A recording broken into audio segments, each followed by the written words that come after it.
ଚାକିରି କରାଇଦେବାକୁ କହି ଏକାଧିକ ଯୁବକ ଯୁବତୀଙ୍କ ଠାରୁ କୋଟି କୋଟି ଟଙ୍କା ଠକେଇ ଘଟଣାରେ 9 ଜଣଙ୍କୁ ଗିରଫ କଲା ବ୍ରହ୍ମପୁର ପୁଲିସ। ଅଭିଯୁକ୍ତ ପ୍ରାୟ 2 କୋଟି ଟଙ୍କାର ଆକାଉଣ୍ଟକୁ ଫ୍ରିଜ୍ କରିଛି ପୁଲିସ।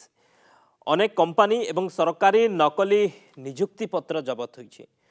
ପ୍ରଣବ ପଣ୍ଡା ନାମକ ଜଣେ ଯୁବକ ସୁରତରେ କାର୍ଯ୍ୟ କରୁଥିଲେ। ଶିକ୍ଷାଗତ ଯୋଗ୍ୟତା ମ୍ୟାଟ୍ରିକ୍ ପାସ୍।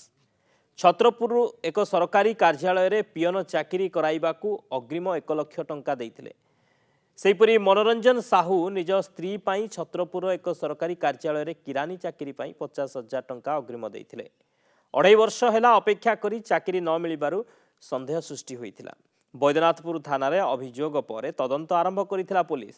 मामलार तदंत करी मुख्य अभियुक्त जगदीश बेहेरा 9 जन को गिरफ करिछि पुलिस। अभियुक्त माने राज्यर विभिन्न अंचल ठकई करिथिबा जणा पड़िछि। कोलकातारू लंबी थिला गैंग चेर। आवश्यक हेले अभियुक्त को रिमांड आनी अधिक तदंत करिबा पुलिस, जहाँ साम्बादिक सम्मेलन में सूचना दैछंती एसपी। वर्तमान सुधा यही गोटे बड़ राकेटा पूरा ओडिशा सारा एमाने बहुत लोग ठकिଛନ୍ତି बोली जहाँ इन्वेस्टिगेशन जाना पड़ी। वर्तमान सुधा ये केस रे 9 जन को गिरफ्त कराई। ये जो मुख्य आक्यूस्ट अच्छी से जगदीश कुमार बेहरा, से गोपालपुर तार घर अच्छी। वर्तमान से भुवनेश्वर रही ये जो फेक राकेटा सेटा चलाई।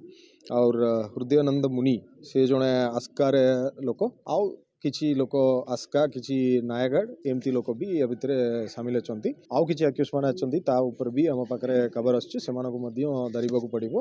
मु टोटली मु 18,50,000 टका देइछि। किंतु सबु तक तो ऑनलाइन रे देइनी। ऑनलाइन रे मु देइछि 7-8 लाख खंडे आ बाय हैंड रे बाकीटा देइछि।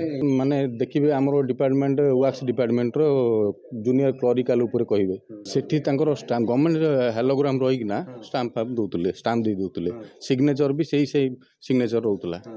तो आम भावुलु हाँ एक्चुअली हेई पारे बोली। सी माने मोर सांग अति क्लोज सांग मोर सी हृदयानंद मुनि सी मते कला अच्छी कर वाइफाई करा वाइफाई करा मुझे देखे चेष्टा करा जब हम बोले हम सेठू सी कला कौन विभाग से कहले कौन आपन कहले को चाकरी करे क्लरिकल चाकरी में छत्रपुर भुवनेश्वर डाक मत कलेक्टर ऑफिस सब कलेक्टर ऑफिस आमर निर्माण सौध नताला सब जगह बुले लास्ट हाईकोर्ट